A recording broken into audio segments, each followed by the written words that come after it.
What's going on? How you doing tonight? I'm good. How you doing? I'm super happy to be here with you. Big fan. Appreciate it. Happy to be here with you too. So, the people got some questions. The Queen has some questions, and I'm certain that you want to give us some answers. Of course. That's what I do all day.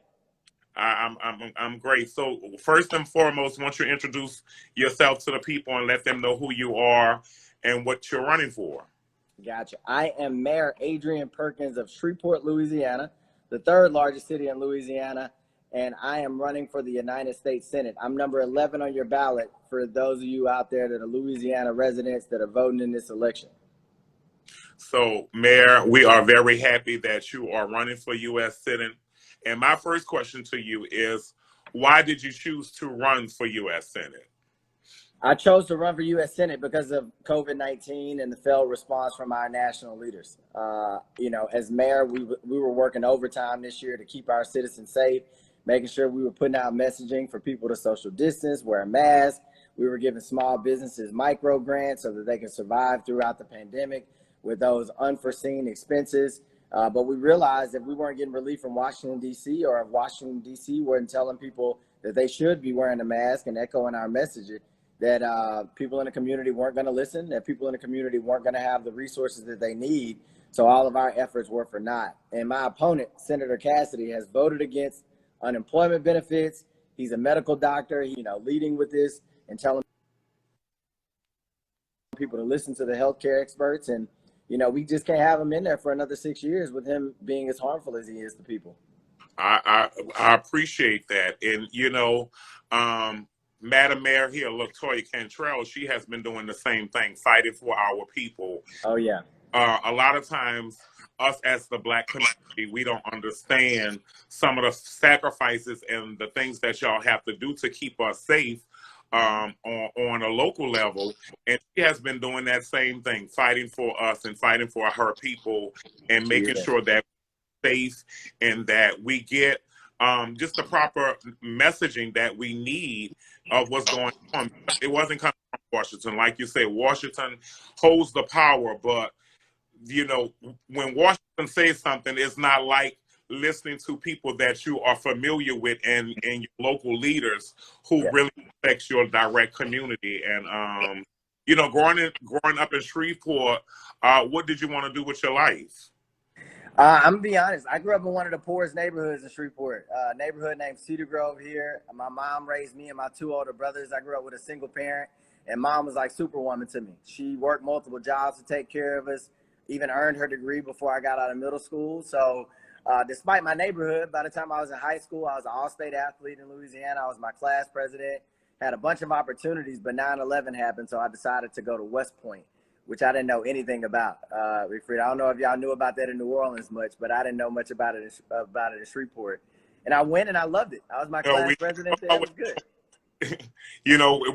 We barely knew about Harvard as well. We don't have those opportunities, time to go to places of that statue. And I know that you went to West Point as well as Harvard, correct? I did. But I tell people the proudest accomplishment I got, the proudest thing that I really wear on my sleeve is the fact that I'm from Louisiana. That's where I got my real stripes from. Oh yeah, most definitely. Ain't nothing like being from Louisiana. We are people that endure a lot, and we fight for a lot, and we fight for so many different causes that we have been fighting all of our life. And we need people like you in office just to make change and to make some things happen that need to happen. And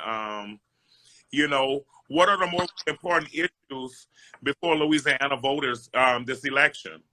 Yeah, I'm glad you asked that question because a lot of people can be like, hey, what does a U.S. Senator do? And the reason being, Freedia, we have never had a Black U.S. Senator in the state of Louisiana since Reconstruction in 1887, I believe.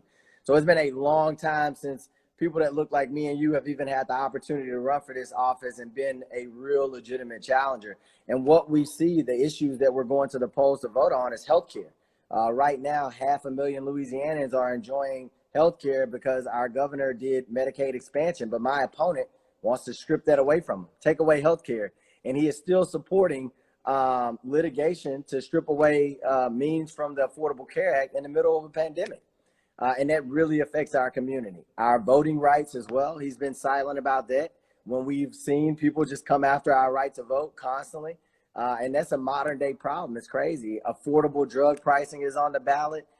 You name it. The future of Social Security is on the ballot. They've talked about removing the payroll tax. So if you benefit from health care, if you benefit from, your parents or grandparents are utilizing Social Security, if you want the minimum wage raised, all of that is on the ballot. And my opponent is 100% against, all of those things. Well, we definitely don't want your opponent nowhere near the ballot. You understand what I'm telling you? Because for him, we will definitely be striking hard against him, and I am definitely backing you 100%. Absolutely. Thank you so much. Mitch McConnell and Lindsey Graham and even John Kennedy. But not many people talk about Bill Cassidy, and he has, kind of flown under the radar since this election. What do voters need to know about him? Yeah. And what voters need to know, it's funny, I asked my citizens here, what has Senator Bill Cassidy done for you? And they can't name a thing. And I say, well, I'll tell you what he almost did to you.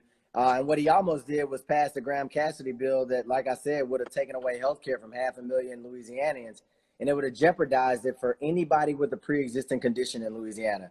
Hypertension, you name it. And that's almost 1 million Louisianans, so a quarter of our population. So he's quiet. He's not as loud as Kennedy and all these other ones, but he's quiet, but he's still behind the scenes causing a lot of damage. And that's what we have to look after. And I'll tell you another indicator of who he's really working for, because he ain't working for us, is he has taken millions of dollars from the pharmaceutical industry, from the insurance industry, and that's who he answers to. He's not answering us. So what can we do as a community to protect healthcare for Louisiana? Well, first of all, you already hit on it. You got to vote. You got to get out there to vote. Secondly, if you can, make sure you donate to political campaigns. This is my pitch. Hey, give us $5, $10, whatever you have. You got to be able to support candidates. I have the link. Y'all donate. He needs money. Yes. Donate. I will be donating.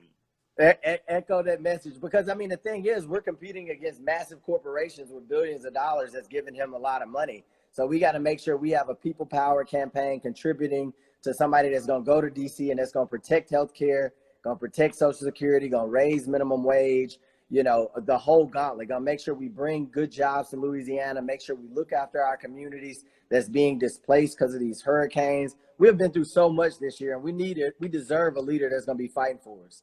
Most definitely.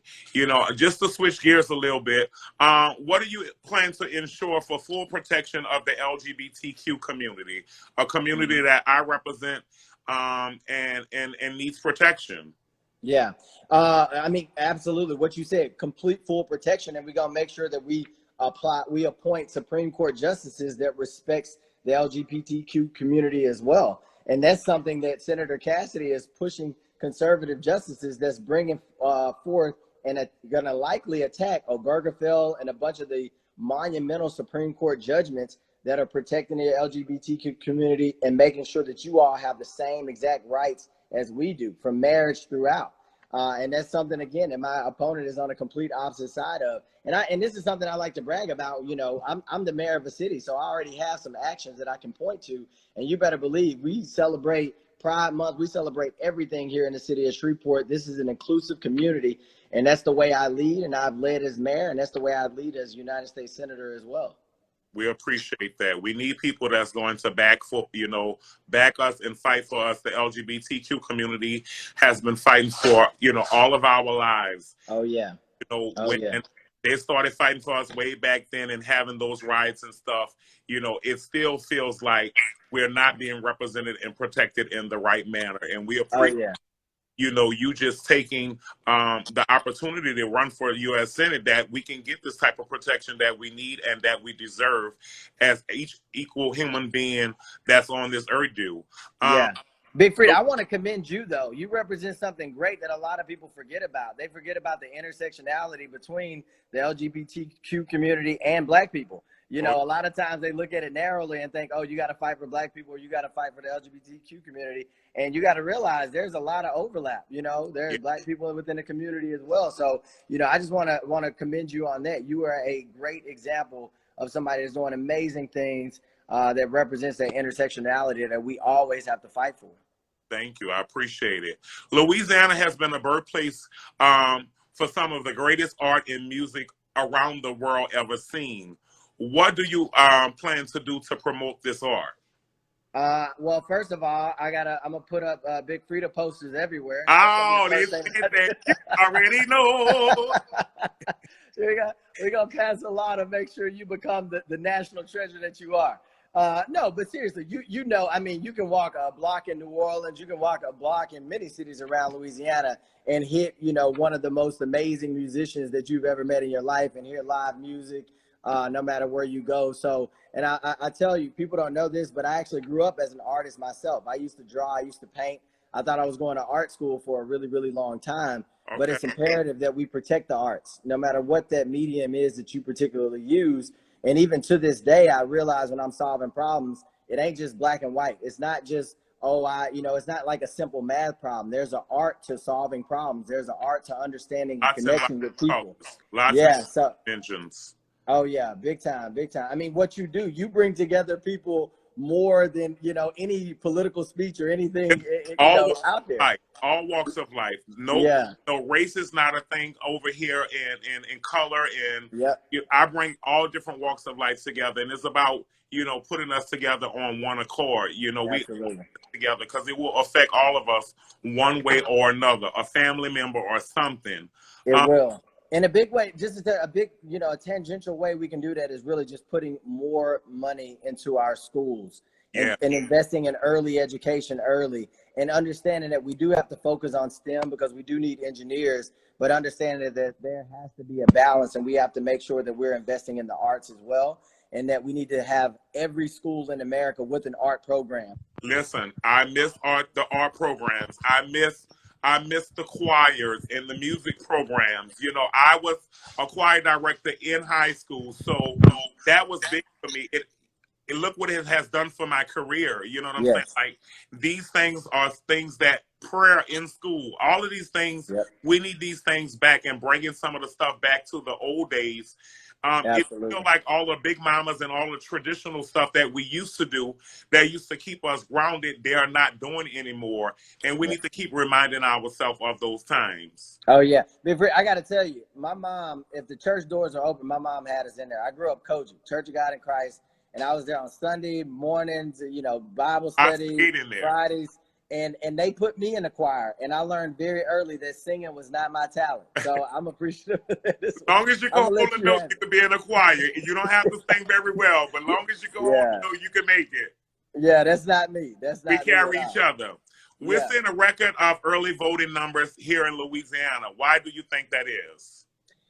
Because people are motivated. People have seen the direction that this country has gone over the last couple of years, and seen the assault on communities on the margin, the assault on Black communities, the assault on LGBTQ communities, the assault on our healthcare. Like I said, the threatening messages towards people are fed up, and they're not going to go for it. So that's the reason why you're seeing historic numbers. And I don't know if they told you the numbers, but the highest record in Louisiana voting on day one was 86,000 people. There were over 150,000 people on day one that voted in Louisiana. That's amazing. So y'all are showing out. Everybody that's on this, y'all are showing out. That is amazing. Louisiana, y'all best to show out and represent us the right way. We are, you know, we are the boot, and we need to be represented the right way. You know, you know, the audience wanted me to ask you, how do you plan to keep, you know, keep down the crime? Yeah. And I got to tell you, the way that we saw success in my first year as mayor in Shreveport is community-oriented policing, not going in neighborhoods. One second, Adrian. Let me get them together. Hey, girls. Hey, girls. Got to here. Okay, calm down. Calm down.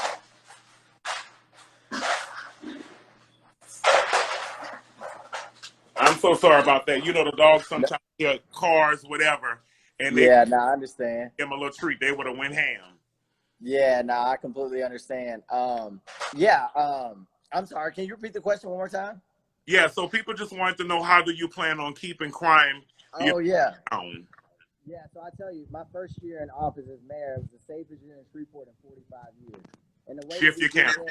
that was that? There you go.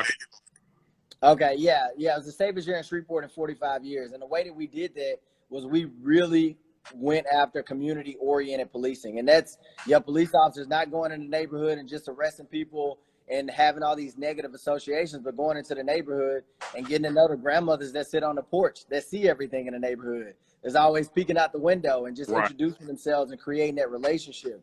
Getting to know the little kids that play sports in the street that see everything as well, and making sure we bridge that gap between our citizens and our law enforcement. And that's why we were successful, because I got about 500 police officers here and I got 200,000 citizens. I'd rather all 200,000 citizens help make this a safe community than just my police officers. And you got to do that with trust. It What is we've a seen. community effort. It is Yep, a community absolutely. effort. I just did a Absolutely. documentary on called Freedia Got a Gun, dealing with the problems that we face here in New Orleans, where Mm-hmm. we're losing so many of our youth and they're carrying weapons, and they don't Yep. trust the police, and all of Yep. these different issues. And if when you get a chance, I want you to check it out. I We're will. trying to Absolutely. help, on a bigger platform. How can we handle this on a national level, Yeah. and then bring it down to a local level to help some of these black communities that we're facing in this every day? And here in New Orleans, our kids think it's the norm. Should not Mm-hmm. be the norm. This should not be It's not. kids feeling like this and not having a safe haven around their community and at their home. So Yeah. check that out if you get a chance. Frida gotta go. Yeah, and I'll tell you, it's a couple of things we can do. When it comes to policing overall, you've seen a lot of division in our communities based off of a lot of the shooting of unarmed African Americans in America. I mean, we had the George Floyd incident Yeah, this year. It wasn't a shooting, but it was clearly they killed George Floyd in the middle of the day. And what we need to do is make sure that we review a law called qualified immunity. That is the legal standard that police officers are reviewed under whenever they are using lethal force. And oh, the reason why people are upset is because that bar is so high that oftentimes you can't prosecute a police officer even if they've done something that the community deems wrong. That's something that me and my opponent are very, very different on. We will refuse to review qualified immunity and think that that legal bar is where it needs to be. Another thing you need to do, community-oriented policing has federal funding. My opponent voted to take away hundreds of millions of dollars of that federal funding that would have made sure police officers were getting to know people in neighborhoods, starting up neighborhood programs and doing we all those things to give kids opportunities. Well, my opponent voted to pull hundreds of millions of dollars out of that program as well. And again, we need somebody that understands our neighborhoods in DC. we And do. we rarely have that opportunity. We do. We surely do. And my last question for you is, the most important thing: how do we keep up this momentum through Mm-hmm. Election Day? Yeah, well, you got to keep going out to vote. And if you voted, tell your parents to vote, tell your friends to vote, your coworkers, and like I said, for your candidates out there that you support, throw them $2, $5, $10, whatever you have. I tell you, one of my best gifts I ever got. My grandmother sent me a $10 check to West Point and told me to get me a hamburger. Same applies in politics. Whatever you have, offer it up. But seriously, tell everybody you encounter to go out to vote. If you got a car, drive somebody, keep the windows down, wear a mask, whatever you need to do to stay safe. But we got to keep pushing through Election Day. We cannot give up right now. We are going to send a message that Louisiana is progressive and strong and is ready for the future and whatever comes. We appreciate it. We are Of so course. Thank grateful you. for you, and we are rooting for you. I'm voting for you. I know a lot of my people are going to vote for you. I'm going to have everybody voting for you. Louisiana needs you. We need you to be our next U.S. Senate. We need to change history and have a Black U.S. Senate this election year. And I'm just very proud to represent for you. Thank you so much, Freedia. I'm proud of you too. You keep it up. I love the advocacy. No problem. I appreciate you. All right. Be Much good. love. All right. Thank you. Thank you.